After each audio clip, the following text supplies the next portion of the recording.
An einem kalten Wintermorgen entdeckte das Mädchen plötzlich etwas, das unter dem gefrorenen Eis des Flusses in der Nähe ihres Hauses schwach zappelte. Als sie näher kam, stellte sie zu ihrem Entsetzen fest, dass es sich um ein kleines Reh handelte, das im eiskalten Wasser gefangen war. Das Tier muss letzte Nacht gefallen sein, sein ganzer Körper war lila, sein Fell war mit Schnee bedeckt und es war fast leblos. Seine Augen waren weit geöffnet, sein Blick fast erloschen vor Erschöpfung und Müdigkeit. Die Außentemperatur betrug zu diesem Zeitpunkt -25 Grad. Wäre es noch langsamer gewesen, hätte das Reh möglicherweise nicht überlebt.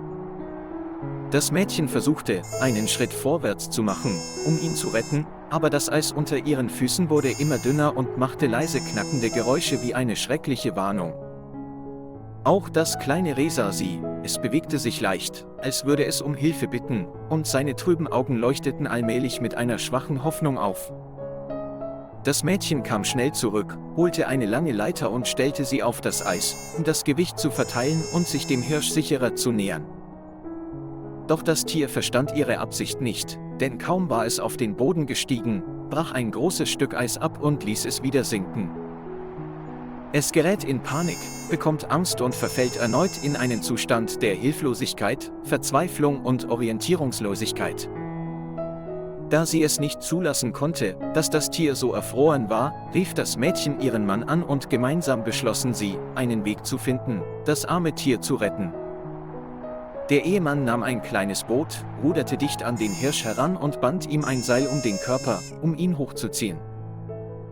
Beide zogen in der eisigen Kälte beharrlich Stück für Stück weiter, obwohl sie völlig durchnässt waren und ihre Hände zitterten. Nach über 4 Stunden hatten sie das kleine Reh endlich aus dem Eis geholt, sein ganzer Körper war kalt und fast bewegungslos. Der Ehemann wickelte das Reh sofort in ein trockenes Handtuch, legte es ins Auto und brachte es zur Notfallbehandlung in eine nahegelegene Tierklinik. Glücklicherweise sagte der Arzt, dass der Hirsch keine ernsthaften inneren Verletzungen erlitten habe und lediglich einige Tage aufgewärmt und beobachtet werden müsse.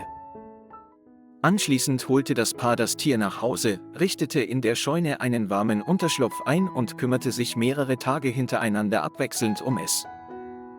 Das Reh war zunächst scheu, gewöhnte sich aber allmählich an die Wärme und Freundlichkeit dieses freundlichen Mannes, seine Augen wurden von Tag zu Tag flexibler und zutraulicher. Einige Tage später hatte sich das Reh vollständig erholt, konnte selbstständig aufstehen, langsam gehen und gemütlich das Gras im Garten genießen. Das Paar brachte es zurück in den Wald hinter dem Haus, wo das Tier hingehörte, und sah zu, wie es zwischen den schneebedeckten Bäumen verschwand. Sie dachten, das Treffen sei vorbei, aber eine Woche später waren sie überrascht, den Hirsch wieder ruhig vor ihrem Garten stehen zu sehen.